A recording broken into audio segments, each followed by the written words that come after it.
St Arnold, enfin, pourrait-on dire, Ricky, ce cheval qui a couru en 10 occasions n'a rien mal fait puisqu'il s'est placé en 8 occasions, mais sans vraiment avoir ce soupçon de réussite. Il a toujours été battu et enfin, aujourd'hui, il remporte sa première course. Oui, enfin, comme vous dites, c'est un cheval qui manque un sou pour faire une roupie, mais il est toujours là. Aujourd'hui, très bien monté par Nishal Tia, à qui on a fait confiance. Et une victoire qui nous fait plaisir parce que quand même, comme vous dites, en 10 occasions, il a manqué le coche, quoi. Alors c'est vrai que quand il déboîte, on sent que le cheval a vraiment des gaz aujourd'hui. Il finit comme il finit toujours. Je pense que Tia est un très bon cavalier. J'ai toujours eu en estime depuis que je suis à Maurice. Et j'étais bien heureux qu'il accepte de monter ce cheval-là. Je pense que c'est un cheval qui a besoin d'être driven, hard driven. C'est un cheval qui n'essaye pas trop si on ne le force pas à le faire. Et c'était le cavalier idéal pour lui, quoi. Donc cette victoire, pensez-vous, est capable de lui donner confiance et est capable de remonter en valeur?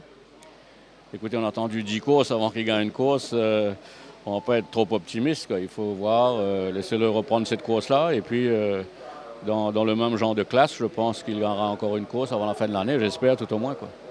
Alors, Ricky, que peut-on s'attendre aujourd'hui? Très malheureux, ce qui est arrivé à l'écurie Roussette. Ça nous rend très anxieux, tout le monde, je pense.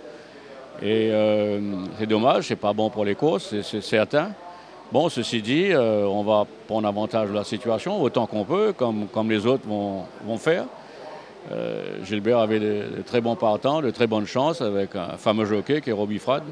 Donc sans lui là, ça nous rend la tâche plus facile à nous tous, quoi. Donc on va essayer de prendre avantage de ça, quoi. Alors Ricky est un peu choqué par cette annonce, car c'est vrai que nul n'est à l'abri de ce genre de situation. Choqué n'est pas le mot exact. Quand c'est arrivé une fois, la dernière fois, je ne sais pas quelles dispositions qu'ils ont prises, etc. etc.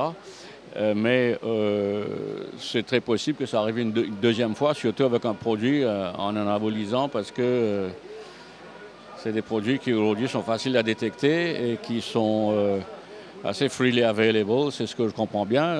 Ça se passe dans le monde de l'haltérophile, dans le monde du cyclisme. Donc on n'est pas à l'abri parce que ce n'est pas nécessairement à travers un vétérinaire qu'on peut se procurer de tels produits, je pense.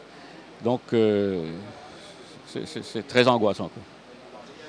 Il y a certainement une certaine solidarité avec toute la communauté des entraîneurs quand quelque chose comme ça se passe, Ricky. Je ne vais pas vous dire, en ce qui me concerne certainement, les autres, il faut leur demander à eux, quoi.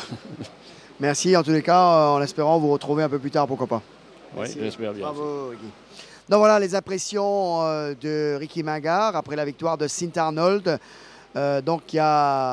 qui ouvre son compteur. Une victoire un peu plus méritée, pourrait-on dire, puisque ce cheval était très régulier sans vraiment pouvoir ouvrir son compteur. Aujourd'hui, c'est fait, messieurs. On retrouve Joe Guerradjil, c'est à vous.